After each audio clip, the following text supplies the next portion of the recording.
Vamos a empezar con la historia de las partículas elementales y la historia hay que empezarla en algún lado, porque estamos diciendo partículas elementales y por lo tanto tendríamos que empezar con la fecha donde se encontró la primera partícula elemental y un átomo no es una partícula elemental, por lo tanto no tendríamos que meternos con la historia de cómo se descubrió el átomo o moléculas.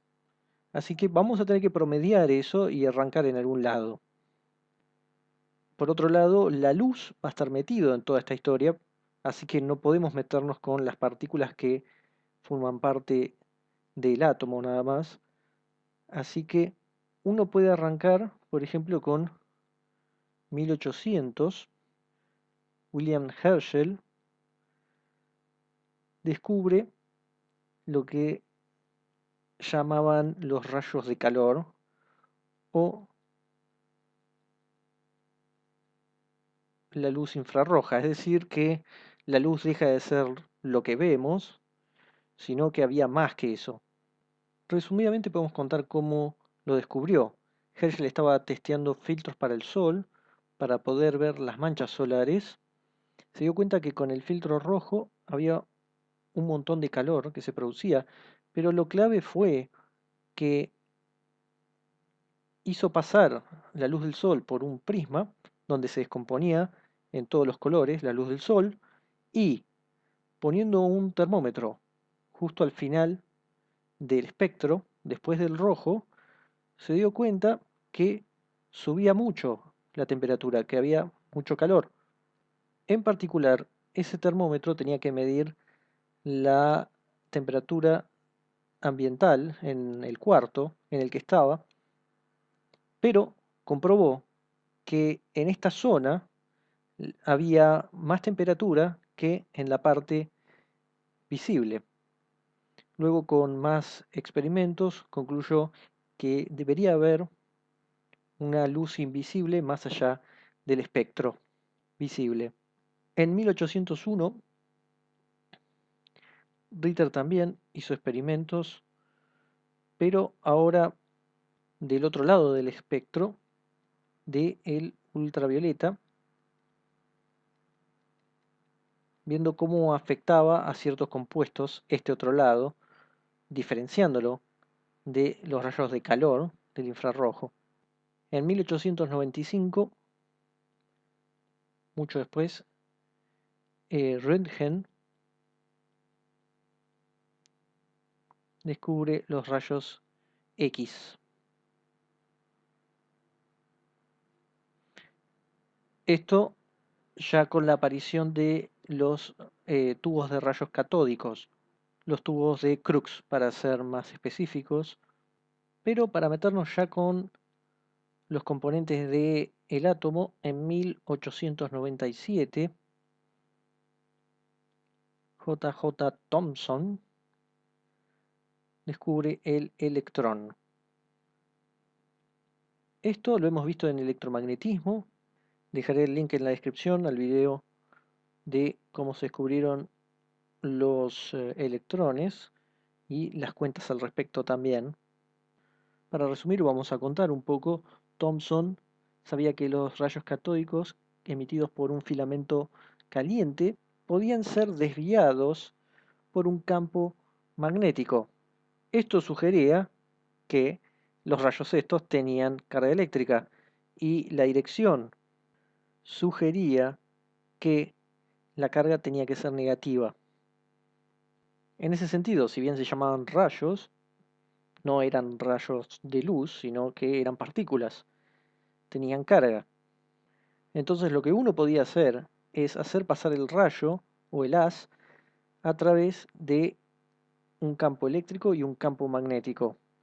Uno podía cancelar ambas contribuciones en donde el desvío neto sea cero.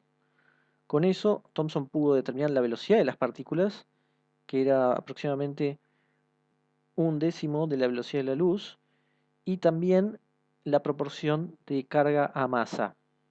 Esta proporción entre carga y masa resultó ser mucho más grande que para cualquier otra proporción conocida. Esto implicaba que tenía mucha carga o que tenía poca masa, y la evidencia iba hacia lo segundo. Thomson llamó corpúsculo a lo que ahora llamamos electrón y electrón a la carga del electrón. Después se fue acomodando a que ya directamente a la partícula se la llamó electrón. Ahora, por supuesto estamos salteando una parte de la historia porque para ese entonces ya se sabía algunas proporciones entre carga y masa, y eso significa que habían ya calculado esto para iones y que ya se sabía que los átomos eran neutros. Eso ya venía de Dalton, aproximadamente en 1800, que hizo la teoría atómica, y a partir de ahí se hicieron varios descubrimientos de lo que ya podía usarse para comparar con el electrón. Thomson pensó justamente que estos electrones eran parte del átomo porque el átomo era neutro. Pero el problema era que el átomo era mucho más masivo que un electrón, por lo tanto, la parte que está faltando, que debería ser positiva, tenía que ser bastante más masiva que el electrón. Entonces ahí viene el problema de cómo estaba distribuida la masa en un átomo. Thomson hizo su propio modelo, el del pudding, que sería como una pasta donde tenemos todo lo rojo es con carga positiva y luego tenemos los electrones por ahí con carga negativa. Ese modelo después caería, pero antes tenemos que decir 1899 aparecen las partículas alfa, esto por Rutherford.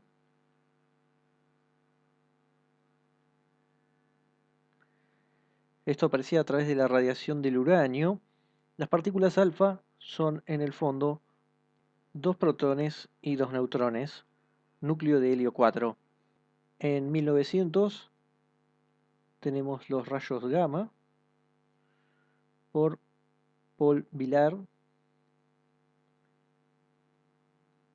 esto por el decaimiento del uranio.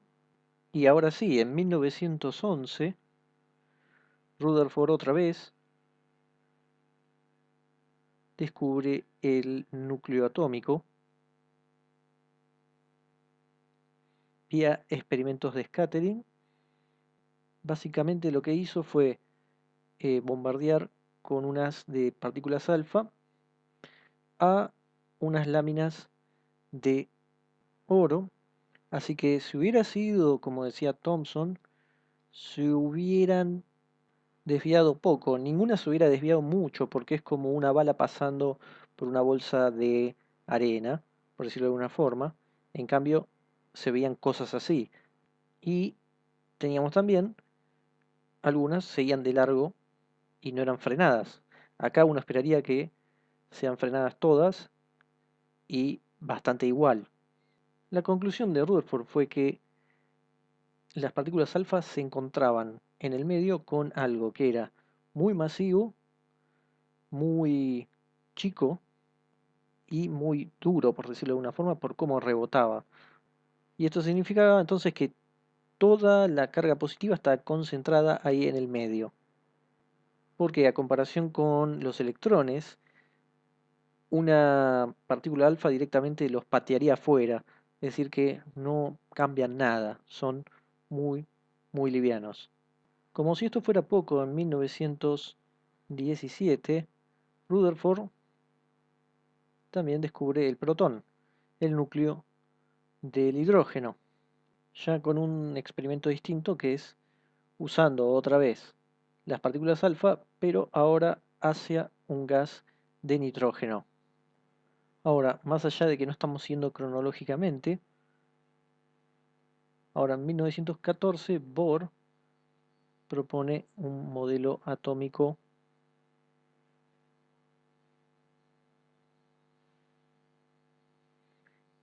para el hidrógeno, donde tenemos un protón y un solo electrón orbitando como si fuera un planeta alrededor del Sol, donde ahora en vez de gravedad tenemos las cargas opuestas usando de atracción.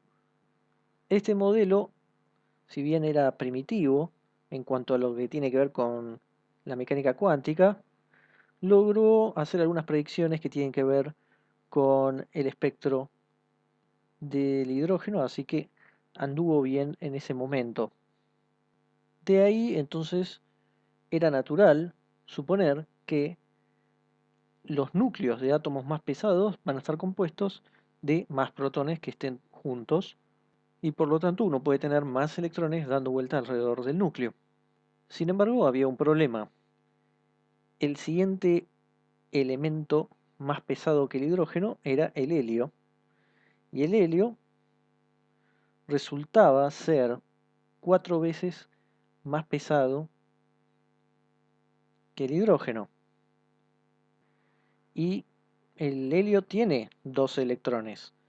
Sin embargo, ¿cómo puede pesar 4 veces lo que el hidrógeno cuando estamos suponiendo que va a tener 2 protones? Y el litio, por ejemplo, que tiene 3 electrones, pesaba 7 veces el hidrógeno. Esto se va a resolver en 1932 con el descubrimiento de Chadwick de el neutrón. Entonces, ahora sí podemos saber por qué va a pesar tanto más de lo que uno espera el núcleo. El cómo se descubrió el neutrón ya es más complicado, tiene que ver con experimentos que se hacían bombardeando, por ejemplo, berilio con partículas alfa, producía una radiación neutra, que era penetrante pero no ionizante. Y al principio, antes de Chadwick, hubieron unos experimentos donde llegaron a la conclusión que eso era rayos gamma. Pero Chadwick pudo demostrar que la partícula neutra no podía ser radiación gamma. Hizo experimentos con varios distintos elementos y además con otros experimentos pudo calcular cuánto era la masa y le dio que era bastante parecido al protón y eso cerraba todos los problemas que habían antes haciendo átomos solo con electrones y protones. De cualquier forma, después resultaría que esto es flexible.